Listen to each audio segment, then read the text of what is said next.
Hey guys, Fabio Lendron from CR2 again. So last but not least, piano chords. It's something that I think it's more of a housey thing, but it does happen a lot in EDM, future progressive kind of house and future bass music. It's all over the genres, but I do think it's important to try and get that perfect blend of modern and classic piano. So what I've done here is I've actually gone to a website called Logic Cafe and downloaded the EXS files for the Korg M1. They're completely free, so logiccafe.com. You can download these Korg files and then just put them into your sampler, and they should just sort of come up. I'll show you here. If you put them in the right folder, make sure you drag the audio files in as well as the EXS files. And then you have the M1 piano. The M1 piano is really famous. It's from an old Korg synthesizer, digital synthesizer, but it just sounds really great. It's like super punchy. It's actually kind of a little abrasive, which is why I had to really work to try and get it to sound nice. And what I did was I had this Korg piano, and it sounded great, but it didn't really have any sustain. So I layered it with a Bosendorfer grand piano, which comes with Logic, which sounds beautiful. And I think the two together really actually kind of ended up complementing each other in a really, really nice way. So here's the M1 piano. Hold on, sorry. You're gonna hear how fake it sounds. It's almost like a harpsichord. And the Bosendorfer, really traditional. Okay. And together, they sound like this. So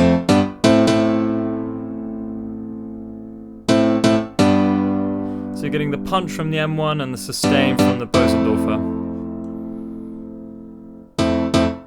This one's kind of up front and gritty, and this one's in the background and lush. And weirdly enough, they sound a little separate now, but they did really, really work. Melody-wise, I just took a really simple 3-note chord and moved it up and down until I found the right progression. What makes it interesting is actually the bass note, how that changes, because this chord here and this chord here are exactly the same, but it's because of the note in the lower register that it sounds more interesting. So check it out. That's it there, and that's it here. So try playing around with a note an octave down to create a more interesting melody. And I think what you'll find is you can keep the chords really simple, and then this will help create more movement in your melody in a much simpler way. So you're not constantly fighting for super complicated, or working for super complicated melodies, which of course is great, but if you don't have the time, this is a great little trick. Cool, so the M1 piano, the first thing I did was, it took quite a lot of EQing actually, to be honest. It had a lot of kind of mid-frequencies, which were quite unpleasant. Sounded a bit muddy. And added a little bit of kind of presence up here. Next we have, and then we have the, again, the UAD 1176, great plugin. You can get this Waves make a version, Native Instruments also make a version, and I think T-Rax make a version. So what I did here was fast attack and slow release, so I could get I was trying to get some sustain off the back of the piano. I thought that the compressor would help me get that.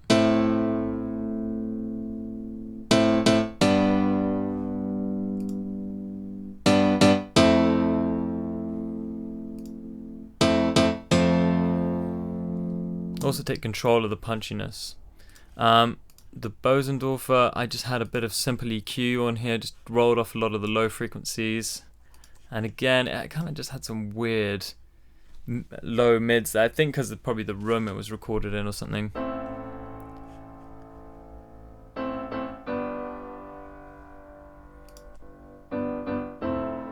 Just really muddy there. It really opened it up.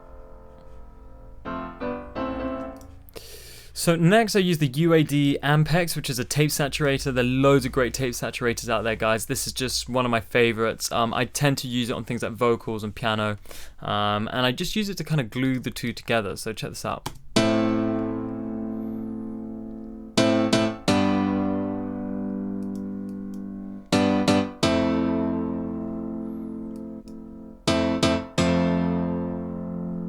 Gives it this rounder, softer kind of, I don't know, it pulls everything together. It takes away some of the frequencies, but I kind of like that. It softens the blow a little bit. Next I use the UAD LA2A. Again, Waves make a copy of this. Even Logic has its own version. And I really slammed it with this. Now I like to be quite subtle with my compression, but it's got a very slow attack and a very slow release. So what my aim was to get some punch from the compressor, but also have the release of the compressor help bring the volume up of the tails of the sound of the sort of the waveforms.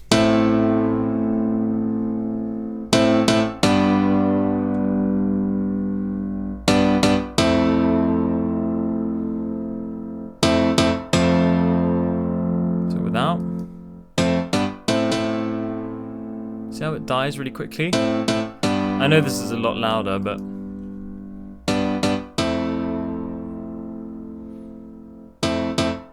and with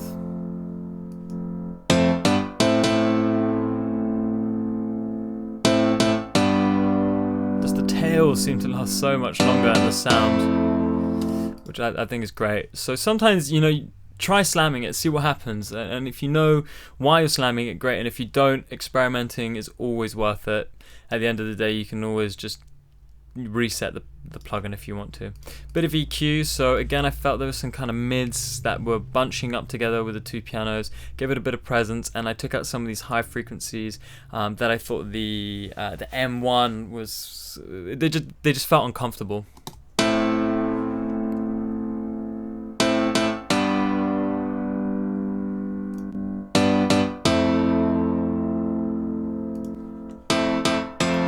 Come off a little bit with this one here. That's nice.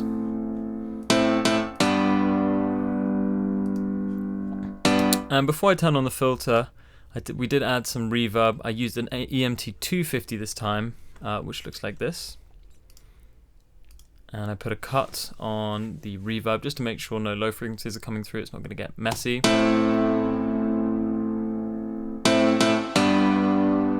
Puts it in this beautiful space,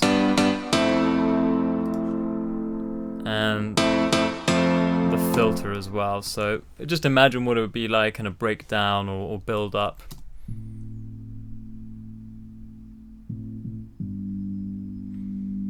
So that's the Fab Filter Simplon on the raw setting, which gives it a little bit of a crunch.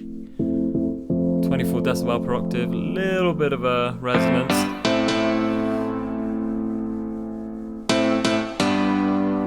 Finally coming up and up and up to the end.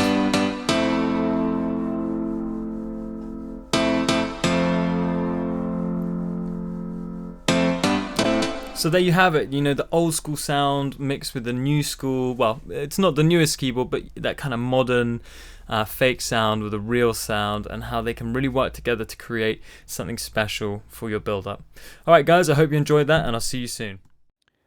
Remember, at Sample Tools by CR2, we also offer a mix and mastering service. Just head over to www.sampletoolsbycr2.com, click on the Mastering tab, and you'll find our range of services there.